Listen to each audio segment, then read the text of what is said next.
थेरगाव ही गावाच्या सर्वांगीण विकासासाठी सज्ज झाली असून विविध विकास कामांना गती देण्याचा निर्धार ग्रामपंचायत प्रशासनाने केला आहे। यामध्ये शेतकरी संघटना, जिल्हाध्यक्ष अर्जुन दामू बोराडे, ग्रामपंचायत अधिकारी प्रतिभा प्रवीण घुगे, प्रशासक संजय पवार, सरपंच, उपसरपंच, सदस्य तसेच थेरगाव ग्रामस्थ यांनी मिळून पायाभूत सुविधा, स्वच्छता, पाणी पुरवठा, रस्ते, आरोग्य व शिक्षण या क्षेत्रांमध्ये समतोल विकास साधण्यावर विशेष भर देण्यात येत आहे।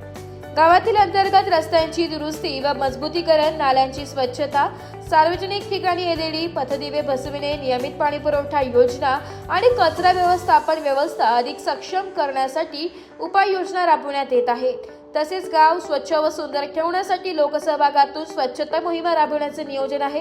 आरोग्य सेवांच्या बळकटीकरणासाठी प्राथमिक आरोग्य सुविधा, लसीकरण मोहिमा व जनजागृती कार्यक्रम राबविले जाणार आहे। विद्यार्थ्यांसाठी शैक्षणिक सुविधा सुधारणा, अंगणवाडी व शाळांमध्ये आवश्यक सोयी उपलब्ध करून देण्यावरही भर देण्यात येणार आहे। ग्रामपंचायत पदाधिकारी, सदस्य व ग्रामस्थांच्या सहकार्याने थेरगावचा सर्वांगीण विकास साधण्याचा संकल्प करण्यात आला आहे। नमस्कार, नाशिक लोकशाही न्यूजमध्ये सर्व प्रेक्षकांचे स्वागत। तर आपण आलेलो आहोत निफाड तालुक्यातील थेरगाव येथे आणि आपल्यासोबत आहेत शेतकरी संघटनेचे अध्यक्ष अर्जुन तात्या बोराडे। हे गेल्या अनेक वर्षापासून सामाजिक कार्य असो, सांस्कृतिक कार्य असो, शैक्षणिक कार्य असो किंवा आर्थिक मदत असो, असे अनेक कार्य ते अनेक वर्षापासून करत आलेले आहेत आणि इथून पुढे देखील ते हे कार्य सुरूच ठेवणार आहेत। आणि हे गाव विशेष म्हणजे प्रसिद्ध याच्यासाठी आहे की येथे निधी कोणताही असो, या निधीचा पुरेपूर गावकऱ्यांना कसा फायदा होईल आणि या योजनेतून गावकऱ्याचे सर्वांगीण विकास कसा होईल याकडे त्यांची भर असते। तर आपल्यासोबत अर्जुन तात्या बोराडे आहेत, आपण अधिक माहिती त्यांच्याकडूनच जाणून घेऊ। नमस्कार, मी अर्जुन तात्या बोराडे, शेतकरी संघटना जिल्हा अध्यक्ष म्हणून काम बघतोय।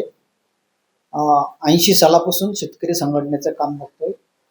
1980 साली कांदा आणि ऊस आंदोलन झालं होतं। ते 15 दिवस मुंबई आग्रा हायवे बंद होता आणि रेल्वे पण 15 दिवस बंद होती। इतकं प्रचंड मोठं आंदोलन झालं होतं ते, आणि त्या आंदोलनाला यश पण आलं। त्यावेळेला शरद जोशीची मागणी होती, ऊसाला 300 रुपये टनाप्रमाणे भाव भेटावा आणि कांद्याला 100 रुपये भेटावा। आणि त्यावेळेला भाव ऊसाला भेटत होता 150 रुपये टन आणि कांद्याला भाव भेटत होता 10 रुपये क्विंटल। हे आंदोलन इतकं सक्सेस झालं का ऊसाला 329 रुपये भाव आम्हाला भेटला आणि कांदे शासनाने 100 रुपयाने पूर्ण खरेदी केले होते त्यावेळेला। असं ते आंदोलन, त्या आंदोलनामध्ये लाखो शेतकरी जेलमध्ये गेले होते। आम्ही पण सेंट्रल जिल्हा महिनाभर होतो। त्याच्यानंतर दरवर्षी आंदोलन होत गेले। सुरुवातीला 4-5 वर्ष प्रत्येक वर्षी आम्ही शरद जोशीच्या आदेशावरून आंदोलन करून, जेलभरो आंदोलन असेल, पुढाऱ्यांना गावबंदी असेल, असे सर्व आंदोलन आम्ही यशस्वी केलेले आहेत। आणि 1984 ला शरद जोशीवर चंदीगडच्या जेलमध्ये 15 दिवस होतो। गव्हाच्या आंदोलनाच्या संदर्भात आम्ही चंदीगडला गेलो होतो। त्याच्यानंतर मी तसं गावामध्ये सांस्कृतिक कार्यक्रमात पण भाग घेतो, सप्ताह करणे, भजन करणे याच्यामध्ये पण भाग घेतो। आणि 2005 आणि 2006 ला वर्ल्ड बँकेच्या निधीतून जल स्वराज प्रकल्प म्हणून योजना आली होती। त्या योजनेमध्ये आम्ही आमच्या गावाने भाग घेतला आणि त्या योजनेचं गावाने मला अध्यक्ष केलं। मी काय सदस्य नव्हतो, सरपंच नव्हतो, पण गावाने मला त्या योजनेचं अध्यक्ष केलं। त्याच्यामुळे माझ्या मार्गदर्शनाखाली ती योजना पूर्ण केली। त्या योजनेमध्ये 18 लाख रुपये मंजूर होते। पाणी पुरवठा योजना करता 18 लाख रुपये मंजूर होते। आमच्याकडं गावामध्ये पाईपलाईन नव्हती, नळ नव्हते, लांबून पाणी आणावं लागत होतं महिलांना। त्या योजनेतून आम्ही पाण्याची टाकी, प्रत्येक घराला नळ दिला आणि त्याच्या पुढे जाऊन आम्ही प्रत्येक घरामध्ये शौचालय बांधायला लावलं आणि ज्यांची ऐपत नव्हती त्यांना आम्ही मदत करून पूर्ण गाव निर्मल ग्राम केलं, म्हणजे हांगदारी मुक्त केलं। आणि त्याचा पुरस्कार घ्यायला गावाने मला दिल्लीला पाठवलं आणि तो पुरस्कार राष्ट्रपती अब्दुल कलाम यांच्या हस्ते घ्यायला आम्ही दिल्लीला गेलो होतो।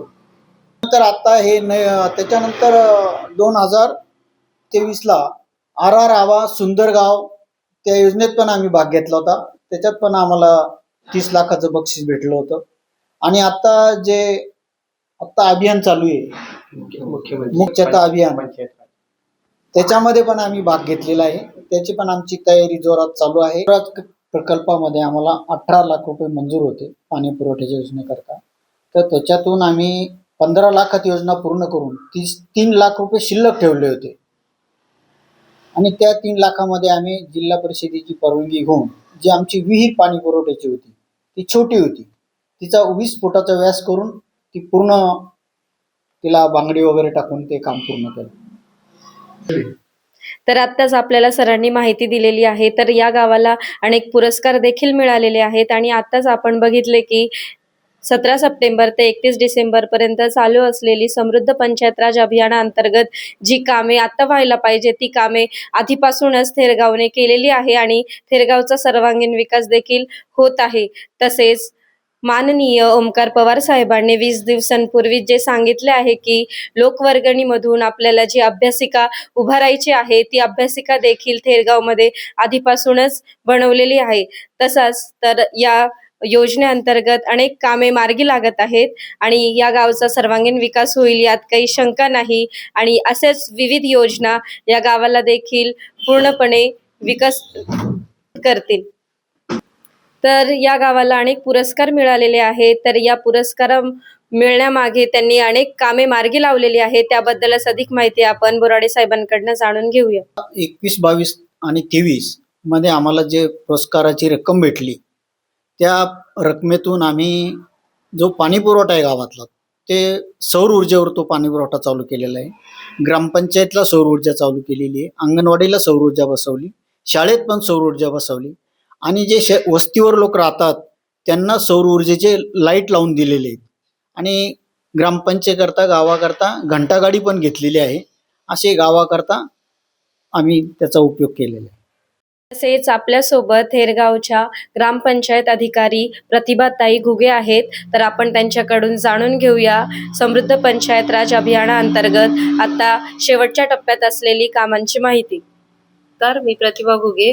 मुख्यमंत्री समृद्ध पंचायत राज अभियान आपलं 17 डिसेंबर पासून सुरू झालेलं आहे. 17 सप्टेंबर ते 31 डिसेंबर पर्यंत आपल्याला हे अभियान राबवायचं होतं. या अभियानामध्ये बरेच आपल्याला 9 ज्या थीम आहेत त्या थीम प्रमाणे आम्हाला एक विषयावर जे पॉईंट दिलेले आहे, प्रत्येक विषयात 8 असे विषय आहेत. तर प्रत्येक विषयांवर आपल्याला काम करायचं होतं. त्याच्यामध्ये होतं संपूर्ण गावामध्ये CCTV बसवणे. आम्ही पहिले ते CCTV बसवले, नंतर लोकसहभागातून कामं घेणे, त्याच्यात आम्ही रस्ते केले, काही पांदन हे केलं आपलं पाझर.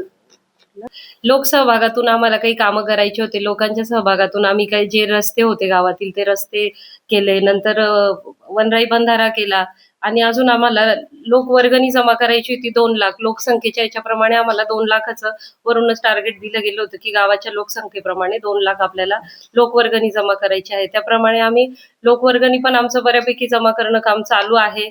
आम्ही 31 डिसेंबर पर्यंत पूर्ण 2 लाख करू. नंतर आमची जी घरपट्टी आहे ती घरपट्टी आणि पाणीपट्टी कर वसुली ग्रामपंचायत कर वसुली पण त्या मुख्यमंत्री समृद्ध पंचायत राजमध्ये आम्हाला 100% पूर्ण करायचे आहे. त्याच्यासाठी शासनाने 11 नोव्हेंबरला एक GR काढला की दार असतील त्यांना 50% सूट देण्याचे, जेणेकरून आपल्याला ह्या अभियानांतर्गत आपली 100% वसुली होण्यास मदत होईल. आमचे ते पण प्रयत्न चालू आहेत की 31 डिसेंबर पर्यंत आमची कर वसुली कशी 100% होईल. आमचे हे जास्तीत जास्त प्रयत्न आहे.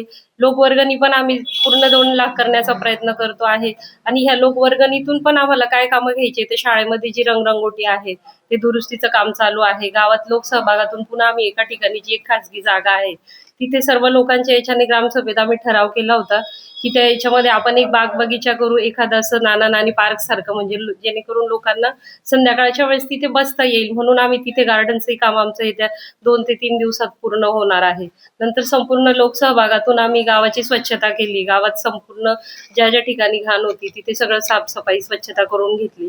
त्याच्यानंतर आम्हाला स्मशानभूमीमध्ये सुशोभीकरण आहे. स्मशानभूमीमध्ये सुद्धा आम्ही आता 31 डिसेंबरच्या आत सुशोभीकरणाचं काम पूर्ण होणार आहे. तिथे आम्ही झाडं वगैरे लावतो आहे. एवढे कामं आमचे राहिले. काही घरकुलं अपूर्ण आहेत तेही आम्ही 31 डिसेंबर पर्यंत पूर्ण करण्याचा प्रयत्न करू.